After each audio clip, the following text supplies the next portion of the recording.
warahmatullahi wabarakatuh. Waalaikumsalam warahmatullahi wabarakatuh. Ini rekan-rekan kita pertemuan keberapa ini sekarang? 5, Pak. 5, salah ya? Ya. 5, oke. Materi sekarang yang akan kita bahas itu tentang pengertian atau kriminal etiologi, etiologi kriminal. Apa itu ilmu kriminal tentang etiologi kriminal? Ini adalah ilmu yang menyelidiki tentang sebab-sebab terjadinya kejahatan atau asal kejahatan itu menurut Abiantoro Prakoso di 2017 ya. Kemudian juga di etiologi kriminal ini merupakan cabang kriminologi yang berusaha melakukan analisis ilmiah mengenai sebab-sebab kejahatan. Jadi di sini mempelajari tentang sebab atau akibat orang melakukan suatu kejahatan. Ini ada dua menurut pemikiran ya, para ahli seperti Wahyu Mudono ya, ada juga Abu Zakir dalam sesuatu Sunaso.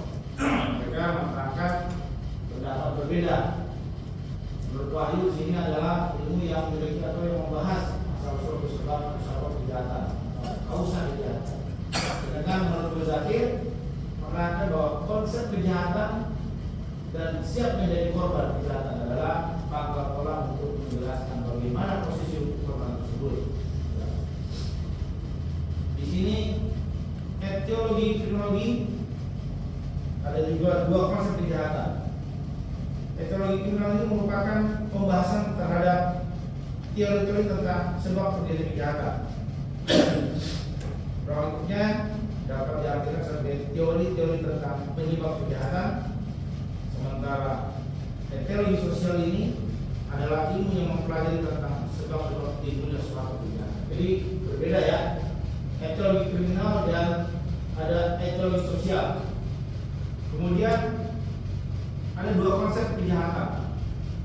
Kejahatan itu bisa dipahami sebagai pelanggaran terhadap negara atau juga kepentingan publik yang dipresentasikan oleh instrumen demokratik suatu negara, dan konsep ini dilandasi oleh pemikiran yang berbasis pada konsep keadilan retributif. Di sini ada juga kejahatan yang dipahami sebagai pelanggaran terhadap kepentingan orang, perseorangan, dan juga melanggar kepentingan masyarakat. Negara ini dan esensi ini juga melanggar kepentingan masyarakat ya. Sedangkan konsep ini dilandasi oleh pemikiran yang berbasis pada konsep keadilan restoratif atau restoratif justice. Di sini kita memfokuskan kepada etimologi kriminologi. Dalam etiologi kriminal ini fokus perhatiannya pada objek studi kriminologi. Ya. Apa itu?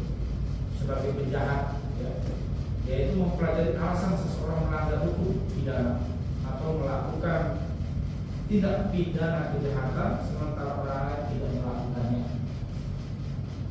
Berdasarkan etiologi kriminal, tindak kejahatan itu dilihat dari beberapa perspektif, ya, yaitu dari perspektif sosiologis, biologis, dan psikologis. Dipandang dari sudut formil, menurut hukum ini, kejahatannya adalah suatu perbuatan yang oleh masyarakat, dalam hal ini negara, diberi pidana atau diberikan hukuman. Hukum pidana ini semacam itu tidak bertujuan melindungi masyarakat, tetapi memperkuat alasan untuk menentang perbuatan semena-mena dari penguasa. Lebih jauh lagi, kejahatan merupakan sebagian dari perbuatan-perbuatan yang bertentangan dengan kesusilaan. Bahkan di negara modern hampir setiap perbuatan ini yang dicap sebagai kejahatan oleh hampir semua penduduknya ini dirasakan sebagai perbuatan yang melanggar kesusilaan. Contoh yang ada di Indonesia, sekarang sedang ramai tentang begal, ya kan? Nah, begal itu bisa kita pelajari dari ilmu kriminologi. Kenapa orang melakukan begal? Apa sebabnya?